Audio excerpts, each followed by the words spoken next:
What's up, church photographers? My name is Robbie Doland, and I am so excited that you're willing to use your gifts and talents to further what God is doing through His church. In this video, we're going to talk about taking pictures in your church lobby using only the light that's provided either from windows, doors, or even the overhead lights. We do this to give people who have never been to the church a peek inside and also show all the relational community, and that when they come through those doors, they're going to be welcomed. Here at Life.Church, before you take any photos, you want to be sure to check in at the host team desk and wear your op shirt. This will help people that you're taking pictures of to feel more comfortable knowing that you're on the team. You also want to try to focus on people that are serving at Life.Church, anyone on the host team or in Life Kids. They have signed a photo release form, and this allows us to use their photos for any application that we would like. So when you're taking pictures, you want to be as minimal of a distraction as possible.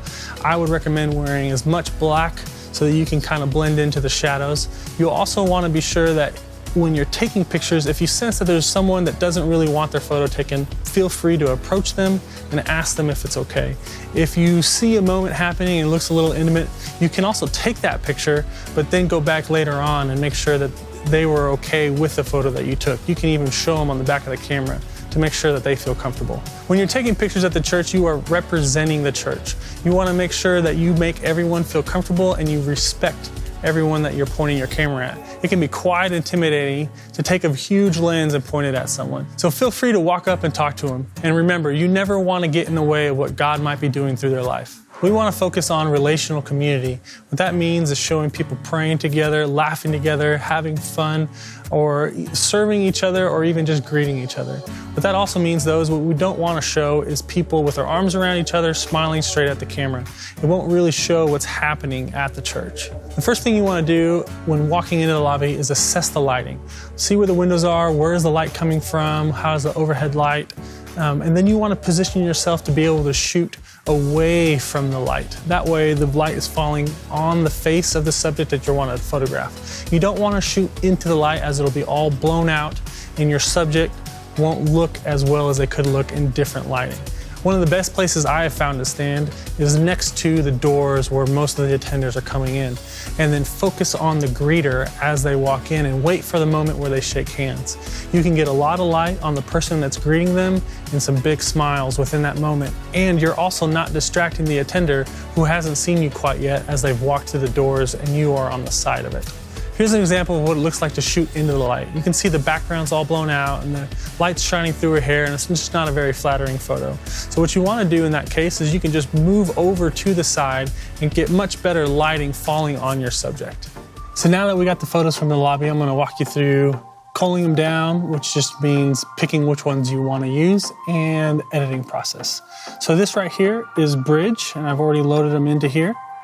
And then I'm just going to give you a bit of an idea of what I'm looking for and what I'm not looking for. And you can see here, you're seeing my out of focus images and just images that didn't really work. But what this is I'm getting ready and set up for the shot that I'm actually looking for. This image here almost would work, but the expression on his face really just isn't telling any kind of a story. This one here would have been fun, but the guy's eyes are closed. And this is going to happen a lot. You're going to take a ton of lobby photos, and you're going to get someone's back in the way, or you're going to get out of focus photos because people are walking or moving too fast.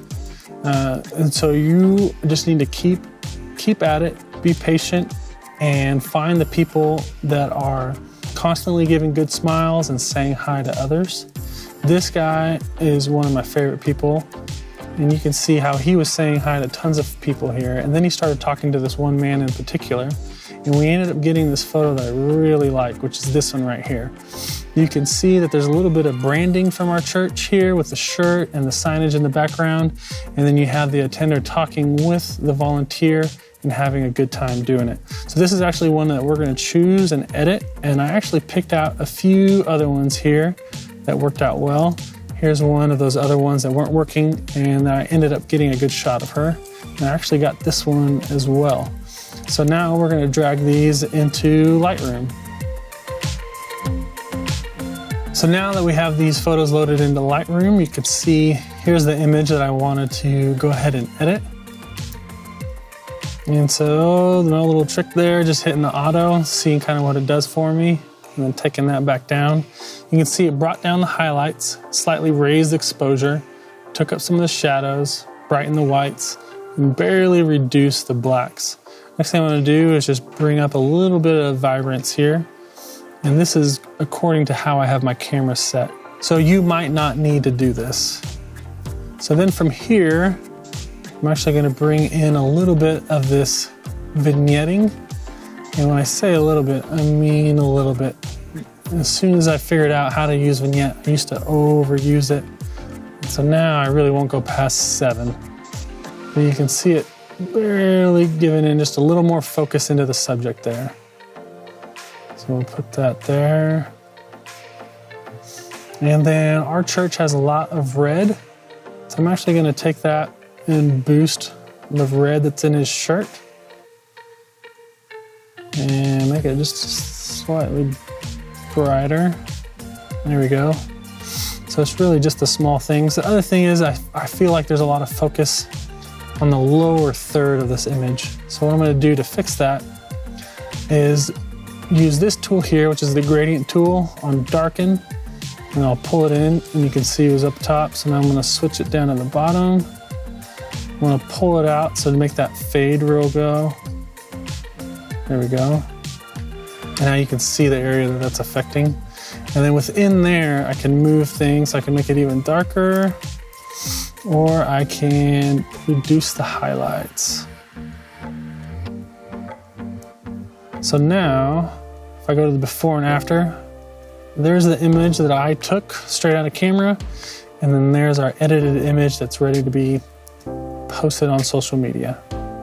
If you happen to be shooting at nighttime or in a building that doesn't have any natural light, you're going to want to try to bounce your flash. And that means pointing it up to something like the ceiling or a wall behind you, or even off to the side if there's a wall beside you. You do want to look at the color of whatever you're bouncing it off of, as that will transfer over to your subject. One of the best things to do is look for anything that's white or maybe even skin tone. Then you'll bounce the light, let that light fall onto the subject. You'll get a much better looking image without harsh shadows. So here's the image that we actually took without a flash, and I'll show you the before and after. I went ahead and just gave it a slight little edit. And now here is the image we took with flash. There's the unedited and there's the edited. And you can see that the subject is lit much better when we use the flash bouncing off the ceiling than when we use no flash. In fact, there's even less grain in the one with flash versus the one without.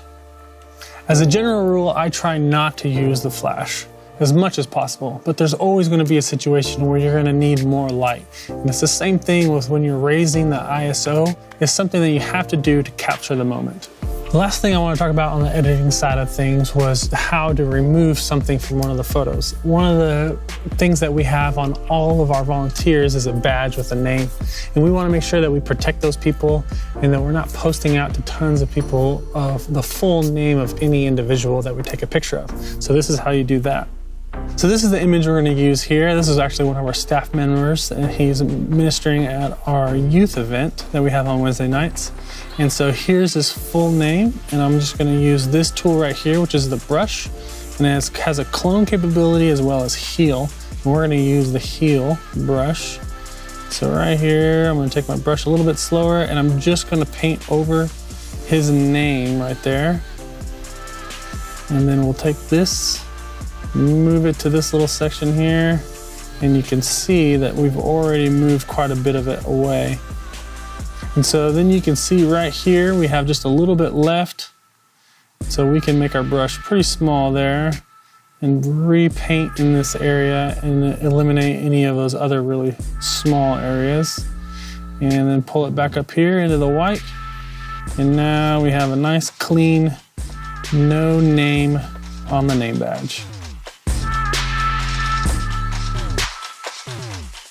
Thank you so much for taking the time to watch this video. I want to let you know here at the end that you might not get to see all the places that your photos are used and all the people that they impact, but know that you are doing great things for the kingdom of God. And remember, you're not just taking pictures, you're capturing life change as it happens.